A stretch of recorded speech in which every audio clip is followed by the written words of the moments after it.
Gəncədə evdə partlayış zamanı xəsarət alan Elnur Qurbanov Bakı şəhərindəki xəstəxanalardan birində vəfat edib.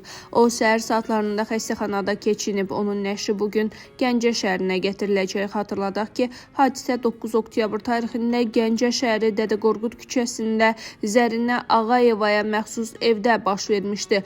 36 yaşlı Elnur Qurbanov həmin evdə usta kimi çalışırdı. Faktla bağlı Gəncə şəhər prokurorluğunda araşdırma başlanıb.